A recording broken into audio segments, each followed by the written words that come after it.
Bonjour, merci beaucoup à tous d'être ici pour écouter Pete Fromm. On est très, très heureux de l'avoir avec nous.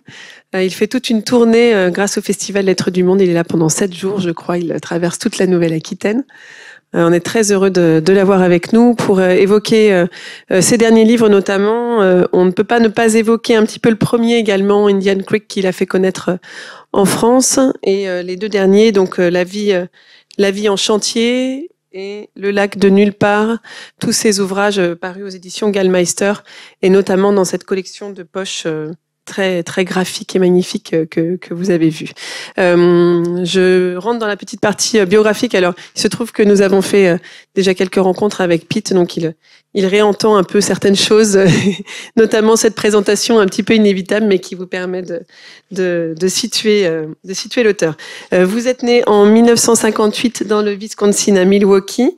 Vous vivez désormais à Missoula dans le Montana. Vous aviez fait dans le Montana des études de biologie animale et vous avez passé plusieurs mois au fin fond de la nature, des Rocheuses, un petit peu sur un coup de tête sans vous rendre compte exactement de ce que vous choisissiez à 20 ans. Et c'est ce qui est relaté dans ce livre Indian Creek dont on va parler un petit peu. Ça a été une expérience assez fondatrice pour vous. Pour le dire en quelques mots, vous avez donc accepté de surveiller les bassins des œufs de saumon pendant 7 mois, et notamment pendant l'hiver très rude des Rocheuses de l'Idaho. Cette expérience a été effectivement la première pour vous. Ensuite, quelques ateliers d'écriture arrivés eux aussi par hasard, qui vous ont lancé sur la voie de l'écriture et du métier d'écrivain que vous avez totalement embrassé après avoir fait 1000 autres choses dans votre vie. Je vais évoquer quelques romans, donc comme je le disais, tous parus aux éditions Gallmeister. Indian Creek, donc le premier, Avant la nuit, Chinook, un recueil de nouvelles, Comment tout a commencé, Lucy in the Sky, Le nom des étoiles, Mon désir le plus ardent, La vie en chantier, Le lac de nulle part. Voilà, vous avez écrit beaucoup de nouvelles aussi, peut-être qu'on pourra en parler aujourd'hui. Vous avez reçu de nombreux prix littéraires et je voulais préciser tout de même, vous êtes le seul écrivain américain à avoir reçu 5 fois le même prix, le prix littéraire, qui est équivalent de l'Association des libraires indépendants du Nord-Ouest Pacifique. C'est dire comme pour chaque ouvrage, de nouveau, la qualité a été repérée. Je vais peut-être traduire.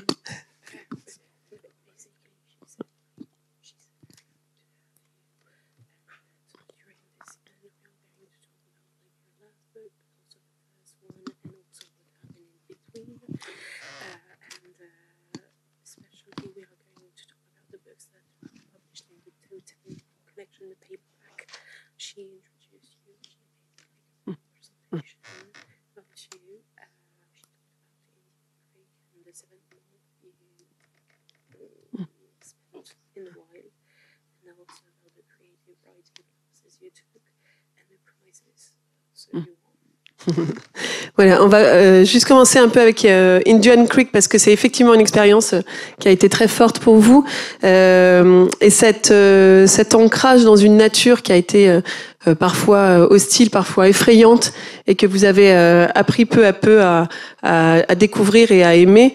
Je voulais savoir si cette première expérience-là forgeait un certain rapport au monde qui a influencé ensuite votre travail d'écrivain.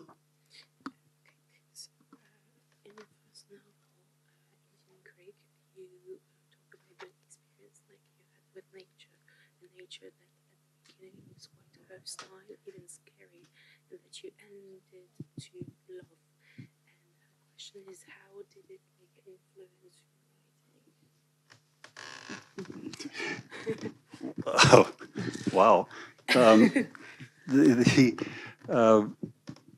I went into the mountains without any thought beforehand and had no idea what I was getting into. I had to buy all my food for 7 months. I had never cooked, but I planned on hunting for most of my food. I had never hunted, and there was a little phone on a pole that had a crank on the side. And you could get a hold of the outside world on that, except it was broken. And they found that out right then. And then they left me there for 7 months and said, see you in the spring, maybe, if you're still alive. And that's very much what starting a novel feels like, where I have no idea what's going to happen. And I'll let you catch up. Donc les montagnes, j'y ai passé un certain temps et j'y suis allée sans vraiment y réfléchir. J'avais aucune idée de ce qui allait m'arriver là-bas, notamment avec la nourriture. Je savais pas cuisiner. Je m'étais dit que j'allais chasser sans n'avoir jamais chassé de ma vie. Et je suis allée dans les montagnes en sachant que j'avais un téléphone qui s'est cassé. Et j'y ai passé 7 mois en tout. Et on m'a laissé là-bas. Et encore une fois, je n'avais pas d'idée de ce qui allait se passer. And I was at the university when I heard about this job, so I dropped out of school, and everybody just said, "Oh, that's so cool. You're going to go do this." And so I kind of thought, yeah, that's pretty cool. And then as soon as those 2 men who dropped me off in the woods left, this is not so cool. This is terrifying and lonely. I was the only person, and I think the next closest person was 60 or 70 miles away over a mountain pass. And so I had to learn everything as quickly as I could. And I lived through the winter. It was 40 below, 2 meters of snow, and in isolation. And because I had no choice, because I couldn't leave, I learned to fit into that world. By the time people started to come in the spring, I hid from them. It was because I just didn't want to see them. It was, you didn't know this place when it was hard. You're just coming in when you can drive. You don't deserve to be here. Quand je suis partie, j'étais à l'université. Et quand j'ai entendu parler de ce travail, j'ai décidé d'arrêter mes études. Et les gens autour de moi me disaient que ça avait l'air cool. Et j'étais d'accord avec eux. Et quand les 2 hommes qui m'ont accompagnée dans les montagnes m'ont laissée seule là-bas, j'étais terrifiée. Et surtout, j'étais vraiment très seule. La personne la plus proche de moi en termes de distance habitait à une 60aine de miles. Et j'ai dû apprendre très rapidement à m'en sortir seule. Il y avait des températures vraiment très très basses, 2 mètres de neige. Et je n'ai pas eu d'autre choix que de m'adapter à cet environnement. Au point que quand le printemps est arrivé et que les gens ont commencé à revenir dans les montagnes, je me suis cachée parce que je me suis dit que ils ne méritaient pas en fait de découvrir cette nature, celle que j'avais explorée seule.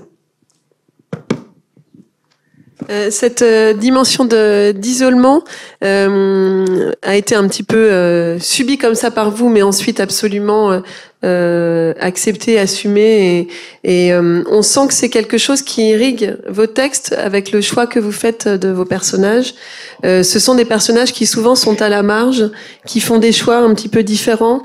Je pense à donc le lac de nulle part, pour vous résumer en quelques secondes, ce sont un frère, une sœur jumeaux qui sont recontactés par leur père, qui n'ont pas vu depuis des années, qui leur propose une dernière expédition, une dernière aventure. Ils ne savent pas ce que veut dire ce dernier. Et cette aventure, c'est traverser les lacs du Canada en canoë. Jusque-là, tout va bien. C'est des choses qu'ils savent tout à fait faire, qu'ils ont fait en famille. Mais là, on est au début de l'hiver. Et voilà, je ne vous en dirai pas plus. mais c'est une épreuve qu'il va falloir traverser. Mais ces personnages-là ont fait des choix de vie qui sont ceux qu'on n'attend pas forcément d'eux. Dans La vie en chantier également, c'est un couple qui est fou d'amour, qui est dans une maison tout à fait à construire. Elle tombe enceinte et quand elle accouche, malheureusement, elle décède. Et cet homme se retrouve seul avec ce petit bébé et doit absolument tout construire. Et ils ont un peu choisi leur vie aussi un peu envers et contre tout. Et dans Lucy in the Sky, par exemple, que j'ai commencé aussi, cette jeune adolescente est assez réputée comme asociale, personnage un peu en marge. Et on a le sentiment que c'est les personnages qui vous intéressent particulièrement. Comment est-ce que ça naît au moment de votre choix d'écriture?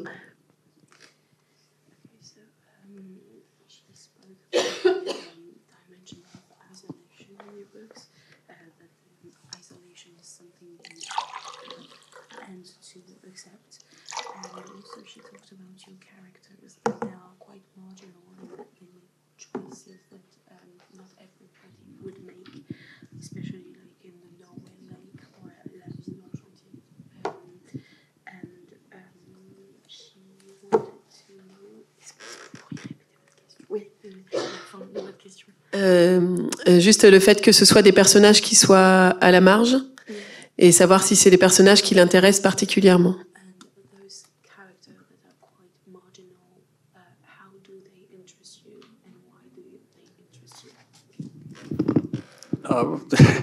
They're just kind of my peeps. Those are the people I know, the people I've wound up working with, and I never really kind of thought of them as marginal.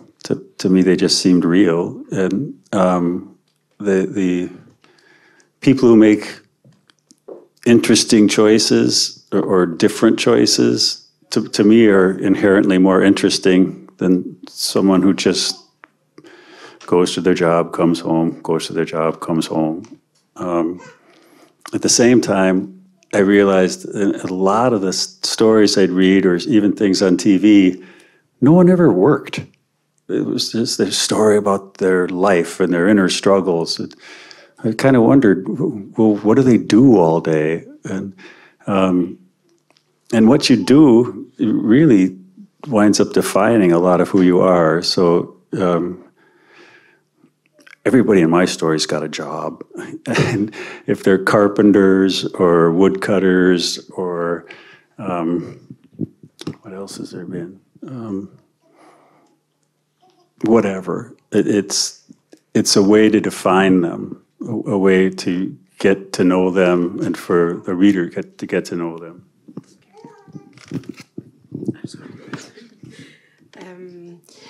Je choisis de dépeindre ces personnages car c'est le type de personnes que je connais. Voilà, ce sont mes gens en quelque sorte. Et moi, je ne les considère pas comme des marginaux, mais plutôt comme des personnages réels. Et pour moi, les personnages qui font des choix différents sont assez intéressants à développer et à explorer. Peut-être plus intéressants que ceux qui vont au travail puis rentrent, puis vont au travail puis rentrent chez eux. Et dans les histoires que j'ai pu lire ou voir à la télé, il était question, voilà, de batailles intérieures, des pensées des personnages. Mais ils n'avaient pas vraiment de travail, par exemple. Et moi, dans mes livres, mes personnages ont tous du travail, qu'ils soient charpentiers ou qu'ils coupent du bois. Et c'est ça qui les définit pour moi. Et c'est ça qui fait que j'ai envie que mes lecteurs les rencontrent. So when I start a story, it's always a person, something that I want to know about. And I meet them just like you meet anybody in life. When the house next door is to your sells, the person who's just moved in next to you doesn't come over with his resume. Say, here, this is who I am, read about me, and then we can talk. You get to know them just inch by inch. You see what their furniture looks like when they move in, and you think, oh, nice stuff, or that's pretty ratty. Or then you know, if you want to spy on them, you make a cake and bring it over to welcome to the neighborhood and try to get inside the house and see stuff. And that's exactly how I figure out my characters. They start to do something, and so I see what is that like. In Le Lac de Nopart, the characters first met in an airport. I knew there was going to be a story about people taking a trip, and the father's walking through the airport and he sees his son and they hug, and then they see the daughter and they run up to her, and as he goes to hug her, she hugs her brother first and then turns to keep the brother between her and the father. And I didn't know what was going on, but I think there's something was going on. And so then they start to develop where I learn what's going on deeper into their lives. Quand je commence à écrire une histoire, j'ai envie de découvrir mes personnages. Et ce n'est pas si différent des rencontres que je fais dans la vie réelle. C'est-à-dire que personne ne viendra vers vous en ayant un résumé de sa vie. C'est une personne que vous allez découvrir petit à petit. Et vous pourrez essayer, par exemple, de les espionner, voilà, d'essayer de rentrer chez eux pour en découvrir plus. Et c'est comme ça que je crée mes personnages. Par exemple, pour le lac de nulle part, j'avais assisté à une scène à l'aéroport. J'ai vu un père qui a retrouvé son fils, puis ensuite sa fille est arrivée, et je ne savais pas ce qui était en train de se passer, mais j'ai compris que quelque chose était en train d'arriver. Et c'est de cette scène dont j'ai été le témoin qu'a commencé mon histoire du lac de nulle part. Il y a quelque chose qui est très fort pour nous lecteurs, c'est que vous retranscrivez énormément d'émotions, tout en passant par beaucoup d'humour, énormément de répartie. Vous avez un très grand sens du dialogue. On voit vraiment très fortement tous ces personnages et toutes les relations entre eux. Est-ce que c'est important pour vous de faire affleurer, même à travers une certaine pudeur, cette émotion pour le lecteur? Est-ce que c'est ce que vous recherchez en tant qu'écrivain et en tant que lecteur?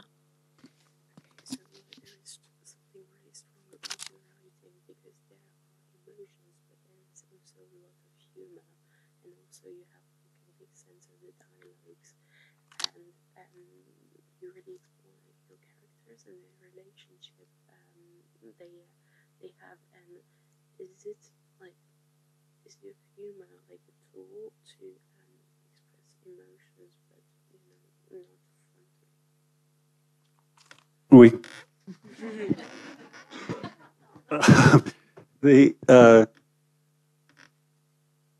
All stories are about the emotion. That's what every scene is leading to when is it going to all come to a head? And dialogue is one of the easiest, it's one of the best ways, not the easiest way, to show what someone's thinking.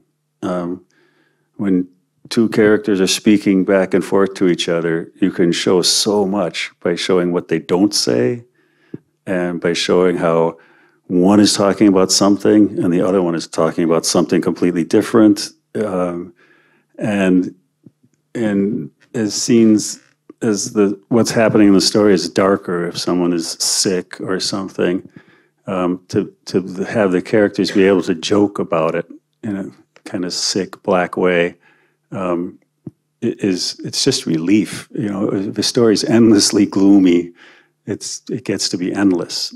But if you see these people rise above it and still be able to joke around with each other, it makes it more fun for me to have, like, ooh, that was a good one. But also to see them, it's a way that people deal with difficulties. You know, they're not just going to sit around and say, this is really sad. And so you show that emotion without ever stating it.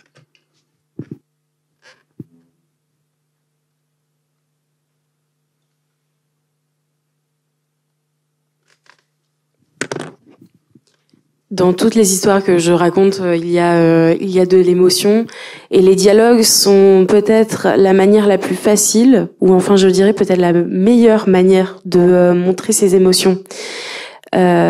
Puisque quoi de plus authentique que deux personnages qui échangent. Et grâce au dialogue, on peut montrer ce qu'ils disent, mais aussi ce qu'ils ne disent pas. Et prenons par exemple un personnage qui est sur son lit de mort, et un autre personnage va faire une blague assez noire sur la situation à laquelle il est confronté. En fait, ça apporte de l'apaisement.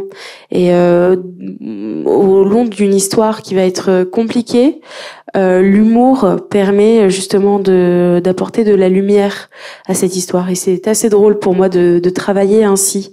Et c'est aussi comme ça que les gens des fois décident de gérer les difficultés qu'ils rencontrent dans la vie. Et les dialogues me permettent de montrer les émotions sans à la fois les donner et les montrer frontalement.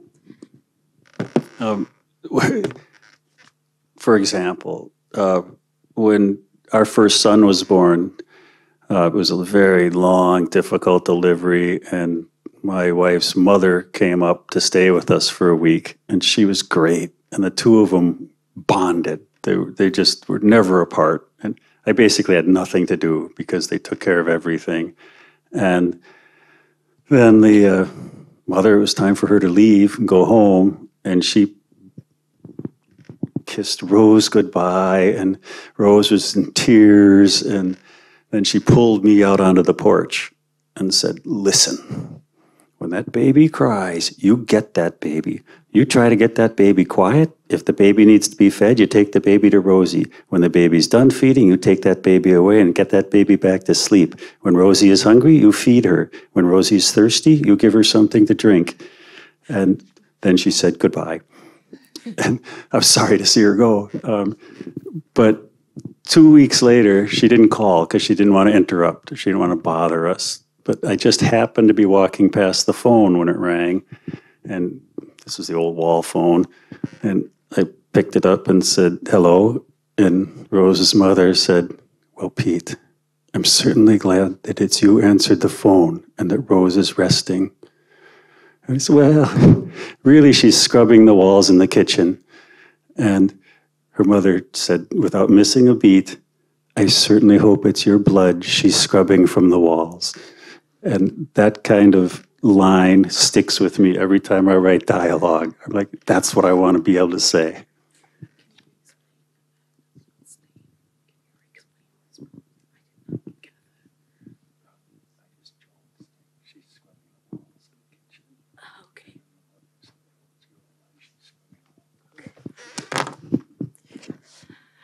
Quand notre premier enfant est né avec ma femme, ça a été un accouchement très long et très dur, au point que la mère de ma femme est venue nous rendre visite. Elle nous a aidés pendant quelques temps. Et quand elle est partie, ma femme Rose a énormément pleuré. Elle était extrêmement triste. Et sa mère l'a embrassée pour lui dire au revoir. Et puis elle m'a pris à part. Elle m'a dit: "Écoute-moi bien, Pete. Rose se repose. Si Rose a faim, tu nourris Rose. Si Rose a soif, tu lui apportes de l'eau. Si l'enfant pleure parce qu'il a faim, tu l'amènes à Rose. Et puis tu le reprends quand il a fini de manger. Tu t'occupes de tout." Et elle est partie. Et puis pendant 2 semaines, elle nous a pas appelés parce qu'elle voulait pas nous déranger. Et à un moment donné, le téléphone a sonné et c'était elle. Et j'ai décroché. Et elle m'a dit: "Je suis content que ça soit toi qui décroche parce que ça veut dire que Rose est en train de se reposer." Et je lui ai répondu: "Oui, écoute, elle est juste en train, elle est enfermée dans la cuisine, elle est en train de griffer les murs." Et elle a dit: "J'espère que c'est ton sang qu'elle est en train d'enlever des murs." Et c'est quelque chose qui m'a beaucoup inspirée dans mes dialogues et dans mon écriture. Il y a quelque chose qui est effectivement très réussi. Il y a cette répartie sans arrêt entre les personnages. Et puis vous arrivez à les rendre très proches, aussi dans le choix des noms. Par exemple, il y a des noms ou des surnoms. Les jumeaux s'appellent Trig et Al pour trigonométrie et algèbre, pour la passion des mathématiques du père. Et tout de suite, ça donne une couleur particulière. Il y a aussi des personnages, donc Taz, le charpentier. Une jeune femme va venir pour regarder sa petite fille. Elle s'appelle Elmo, comme le Muppet de Muppet Show. Et ça va rester comme ça. Et c'est des petites choses qui nous les rendent très proches. Est-ce que c'est important pour vous, au moment de l'écriture, de créer de cette manière une vraie complicité entre le lecteur et vos personnages?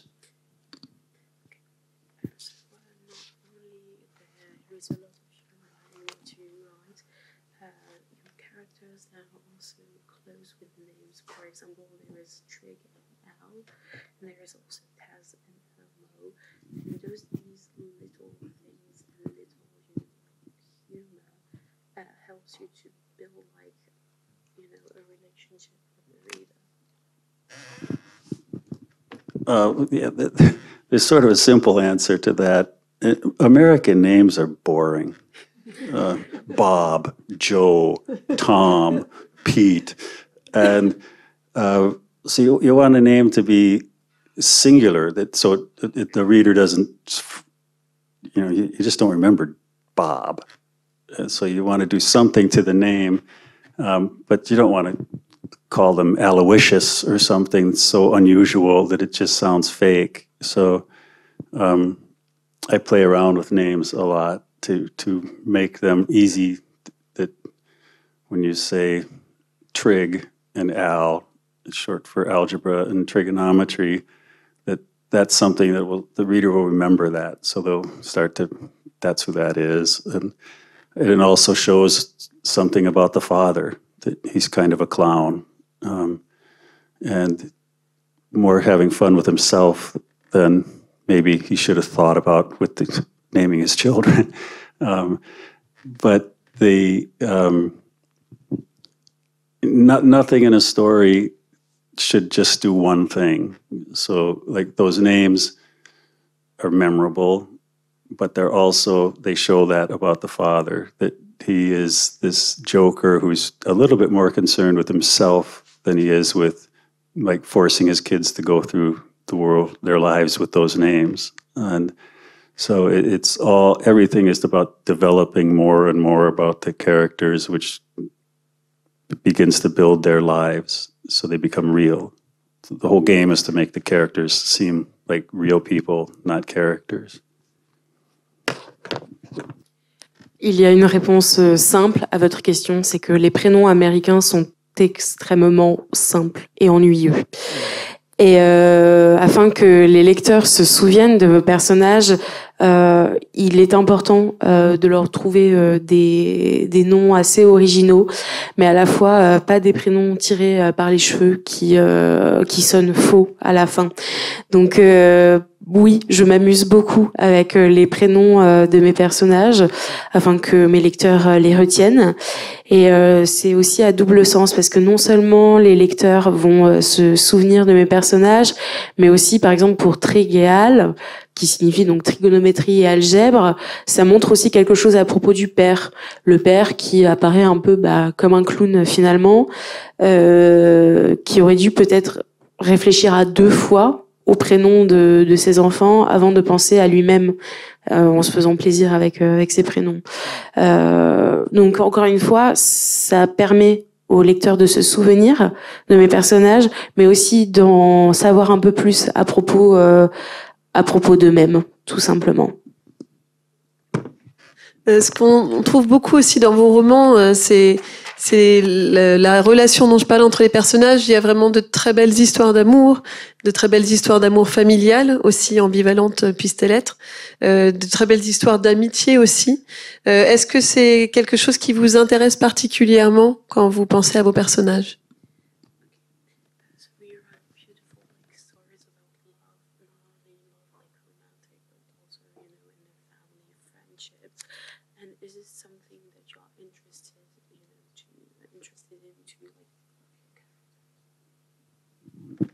Am I interested in love? Non, est-ce que y a une façon de retranscrire en fait les relations entre les personnages, et je me dis que ça doit être c'est une source d'inspiration importante pour un écrivain.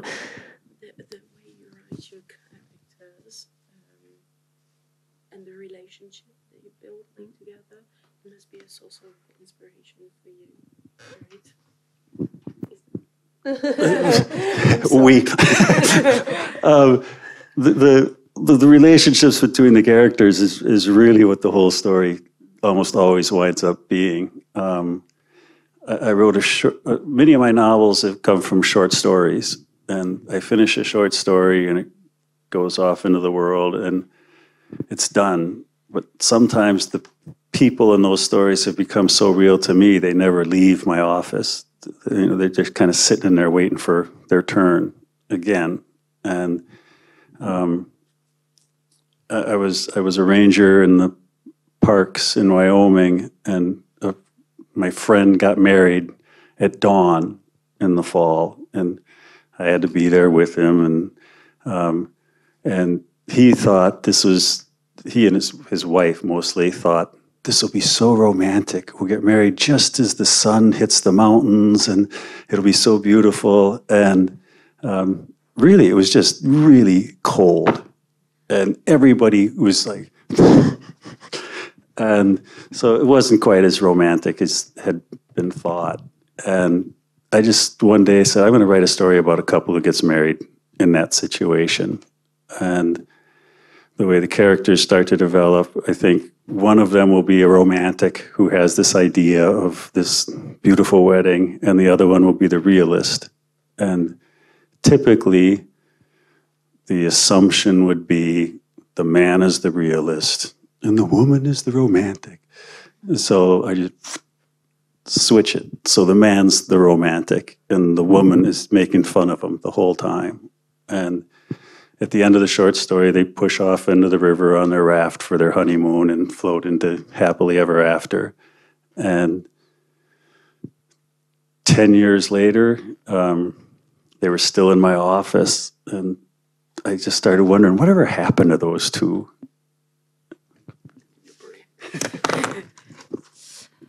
Alors j'ai écrit aussi beaucoup de nouvelles, et voilà, quand je finis d'en écrire une, elle est diffusée en quelque sorte dans le monde, et certains des personnages de mes nouvelles deviennent si réels pour moi qu'ils restent dans un coin de ma tête. Et j'ai été donc ranger à un moment donné dans le Wyoming, et j'avais un ami qui s'est marié avec sa femme, et en fait tous les deux imaginaient voilà un magnifique mariage avec le soleil qui se couche, et c'est ce qu'ils ont eu, mais finalement tout le monde a eu très froid, et ils se sont rendus compte que ce n'était peut-être pas si romantique que ça. Et donc ce que j'ai vu dans cette histoire, c'est qu'il y avait une part de réalisme, mais aussi une part de rêve, et j'ai voulu retranscrire cela dans une de mes nouvelles. Et ce qu'on aurait pu penser au premier abord, c'est que la femme serait la rêveuse et l'homme serait le réaliste. Et donc moi, j'ai décidé de casser ce préjugé et de faire plutôt de l'homme le rêveur et de la femme la réaliste. Et mon histoire donc se termine bien, ils se marient, et puis 10 ans plus tard, j'ai repensé à ces personnages et je me suis dit, mais tiens, qu'est-ce qu'ils sont devenus? So at the time I wrote the short story, I was young, and by the time I started wondering what happened to those two, they were so young and so in love. What happened? And so I thought, okay, I'll keep writing that story, but you can't write a story about somebody who's still young and in love. It would be so boring. Yesterday, they were so in love. Today, they're so in love. Tomorrow, they're going to be more in love. You run out pretty quick. So I have to put something in their way. Prove it. You know, if this happens, how is it going to work out? Are you still going to be in love? And because the woman was very strong and her whole thing was, I can do what the boys do. I'm not taking second role in anything. I thought, what if she got MS? A disease that takes your strength and your muscles and leaves your head. Being a writer doesn't make you a good person. You think about things. What if I gave her MS? But then the story becomes what happens to them. And at the time I start, I don't know yet. I don't know if they'll survive this or not. I hope so, but I don't know.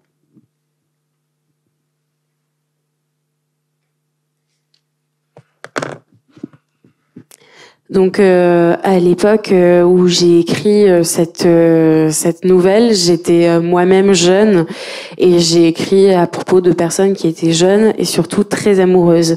Et quand j'ai repensé à ce récit, je me suis dit mais que leur est-il arrivé ?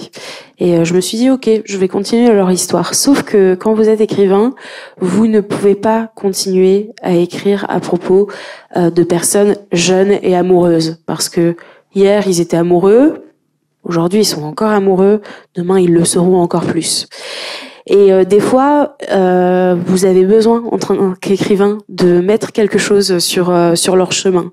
D'accord, vous êtes amoureux, mais prouvez-le. Et je me suis dit bon bah tiens la femme je vais la rendre malade. Je vais lui donner une maladie qui va faire qu'elle va perdre de la force, puisque c'était un personnage avec un fort caractère, très débrouillarde, donc quelque chose qui pourrait une maladie qui pourrait vraiment la détruire en quelque sorte. Et être écrivain, ça ne vous rend pas toujours bon en tant que personne. Et donc je me suis dit qu'avec cet événement perturbateur, leur histoire pourrait évoluer. Je ne savais pas ce qui allait leur arriver à ces deux personnages. Et je ne connaissais pas la fin de mon histoire. J'espérais qu'ils s'en sortent, mais en soi, je n'en savais rien. J'aurais une dernière question. Après, je voudrais laisser un petit peu de temps pour les questions du public. Simplement, effectivement, vous avez écrit beaucoup de nouvelles et vous avez commencé aussi avec l'écriture de nouvelles.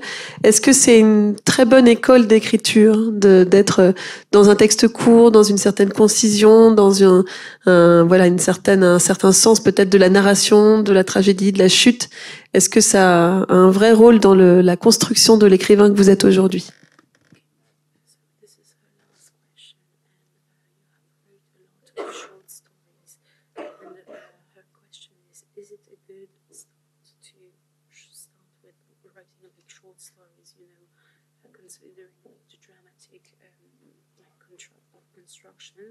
And did it play a role, like starting from the short stories, did it play a role in the writer you had to take? Yeah, writing short stories is a great way to start writing because a lot of them aren't going to work, and when you don't know what you're doing, and so if you waste a week on a short story, that's one thing. If you spend 3 or 5 years writing a novel before finding out it doesn't work, that's a little harder to take. And so you can really learn a lot about how to do what you're trying to do in the short form, and that will work over to the much longer forms.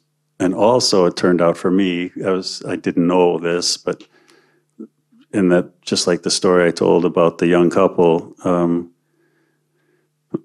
4 novels wound up coming from short stories. More of those people hanging out in my office wanting to know more about their lives. And so it was, when I started writing novels, there were these people lined up waiting to be in them.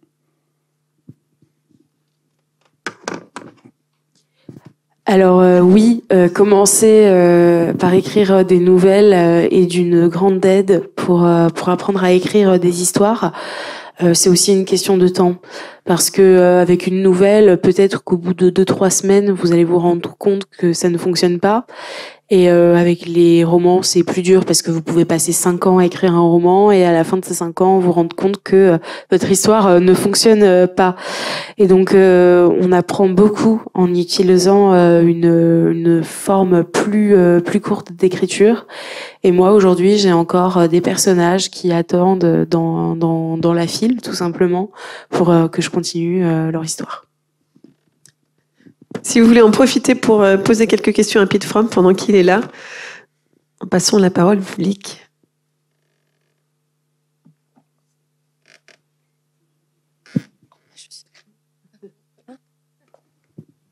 Bonsoir. Je pensais justement quand vous parliez des dialogues, de l'importance des dialogues dans vos livres, je me posais la question à savoir, avez-vous eu des propositions de la part du monde du cinéma? Parce que c'est vraiment, les descriptions de paysages sont magnifiques, les personnages ont vraiment, comment dire, une présence plus que importante. Et donc je me disais au cinéma, mais vos livres seraient formidables, je pense. Donc voilà, c'était ma question.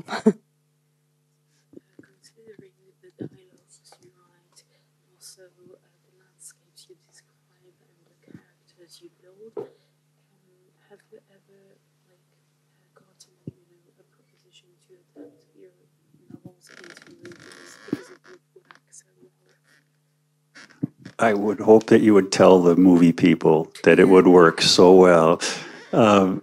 Yes, I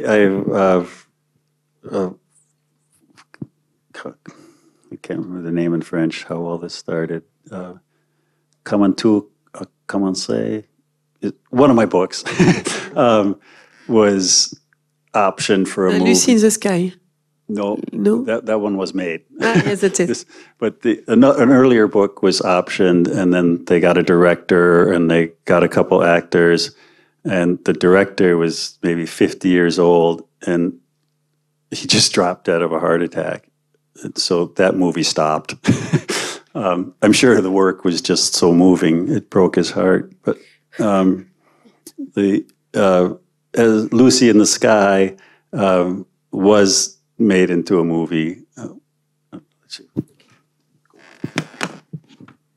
Alors, j'espère que vous parlerez aux gens qui travaillent dans le cinéma de ce constat.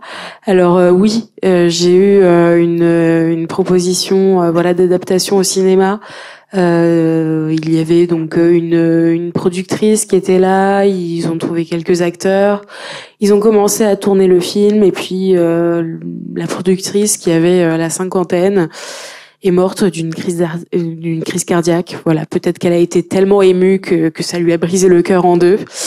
Et donc voilà pour ce livre, mais Lucy in the Sky, ce roman-ci a fait l'objet d'une adaptation au cinéma. Voilà. And the screenwriter for that, if we're talking about dialogue and the quick wit firing back and forth, she thought that was too quick. That on the page where you could reread it, that's good. But on the screen where it's firing back, she thought the readers wouldn't be able to keep up. So she took it out. And it sort of took out the heart of the book. And when it was filmed, that showed. It's not a great movie. My kids are in it. If you look for 1 second, you'll see them walk by at the high school, which was fun. But that taught me something as well, that she didn't trust her audience. She thought, oh, it'll be too quick for them, they won't understand. And that's a crucial failing. I always know my audience is going to be at least as smart as I am. So I don't have to hold their hand and explain everything. They can do the work. And what I found in France is that you guys are way smarter than I am. And that, can I show your books? Can you see the notes on these? This is how you people read. It's just not normal. And it's so great. I want you to all have many, many children and send them to the United States because we need readers.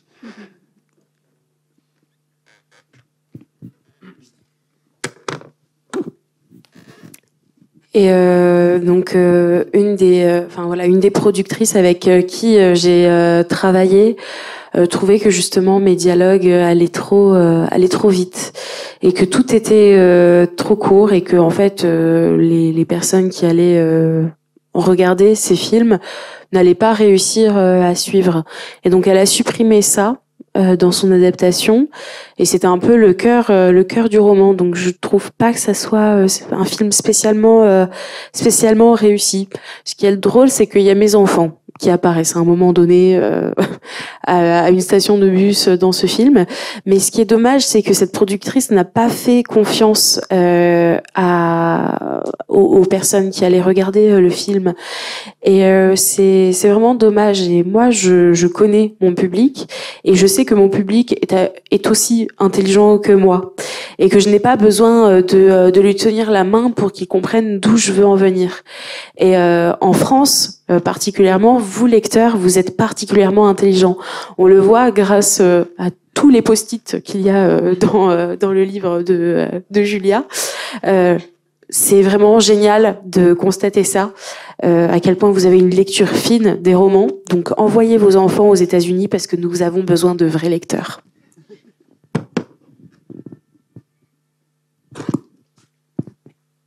Bonsoir. J'ai préparé une petite question sur la nature, justement.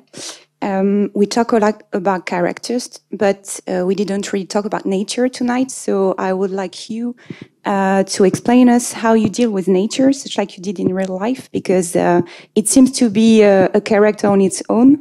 It's not like, just like a landscape. So I would like to know and to explain how do you choose where the story will take place and whatever. Merci. Ah oui, pardon. En fait, on a beaucoup parlé des personnages en fait ce soir et de leur caractère, mais il y a la nature qui prend vraiment place, je pense, dans ces livres, et vraiment comme un personnage à part entière en fait. Et je voulais savoir en fait un petit peu comment ils choisissaient les endroits. En fait, c'est pas juste un paysage, c'est vraiment un personnage à part entière. Et voilà, je voulais qu'ils nous expliquent un peu comment ils choisissaient la place de la nature et où les histoires prendraient place.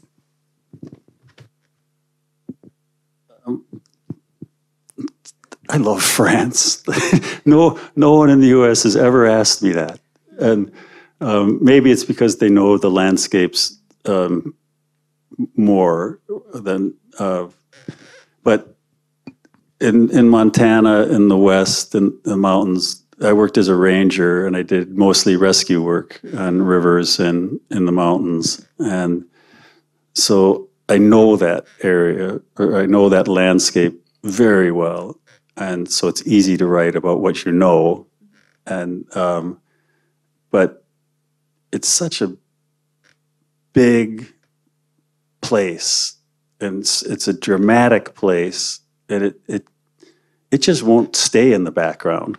If you show it correctly, it can be very dangerous. It can be quickly dangerous.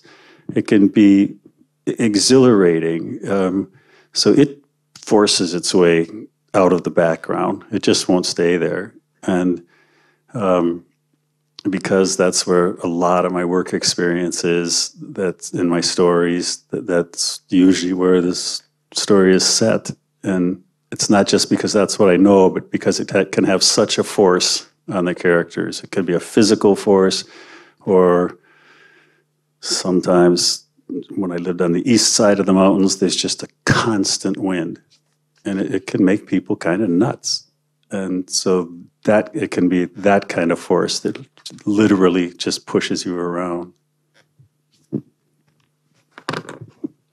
Merci pour votre question. Encore une fois, on sent que je suis en France parce que les lecteurs aux États-Unis ne m'ont jamais posé ce type de questions. Peut-être parce que ce sont peut-être parce que ce sont des paysages que les gens connaissent. Il y a beaucoup de gens qui travaillent dans les forêts. Et personnellement, c'est aussi des paysages que je connais extrêmement bien, puisque je vis voilà dans les montagnes moi-même, et c'est facile d'écrire à propos de ce que l'on connaît. Et pour moi, les grands espaces, ça peut être aussi des lieux donc de dramaturgie en quelque sorte.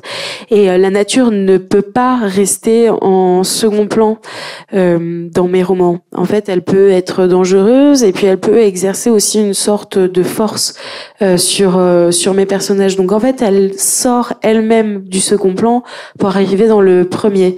Par exemple, il y a une région où il y a tout le temps du vent. Et ça aussi, ça peut exercer une sorte d'influence sur mes personnages qui vont être littéralement poussés par ce vent.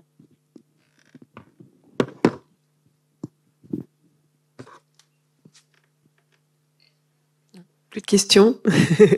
Vous allez pouvoir échanger directement avec l'auteur qui va dédicacer quelques livres, je pense. Merci encore énormément, Pete, pour votre présence et pour ces livres magnifiques. Vous l'aurez compris, vous pouvez, les yeux fermés, aller en choisir un. Et à chaque fois, c'est une expérience formidable de lecteur. Merci beaucoup.